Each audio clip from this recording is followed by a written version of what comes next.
তো hello friend, তো দেখতে পাচ্ছ এটা মুর্শিদের হোটেল। এটা হচ্ছে যে জুয়েল হোটেল 2 মুর্শিদ। হ্যাঁ হ্যাঁ, কী ব্যাপার, কী অবস্থা দেখেন আমাদের মুর্শিদদা।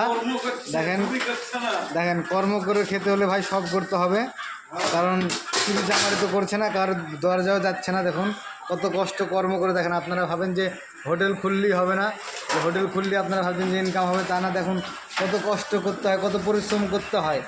একটা পরিশ্রম করে তারপর পয়সার মুখ দেখতে পাওয়া যায়।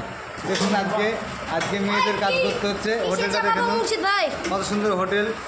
এটা হচ্ছে আমাদের মুর্শিদদার হোটেল। হোটেলটা দেখুন কত সুন্দর হোটেল। এখানে সব কিছু পাওয়া যায়, গরুর মাংস, তরকা, রুটি, বিরিয়ানি, মগজ, মেটে, পিলাই, গরুর ঠ্যাং, যা নেবেন সব পাবেন। আর এখানে দেখেন আমাদের কর্মচারী রাকুল বসে আছে, কর্মচারী। দেখেন ভাই কী কষ্ট, দেখেন এখানে এই খাবারগুলো সব পাবেন, অসুবিধা নেই, এই খাবারগুলো সব পাবেন, দেখে নেন ভালো করে। আর দেখেন কী কষ্ট, আমারই খুব কষ্ট হচ্ছে দেখে। ঠিক আছে, সবাই ভালো থাকবেন আর দোয়া করবেন ভাইয়ের জন্য। গুড নাইট, ভালো থাকবেন সবাই।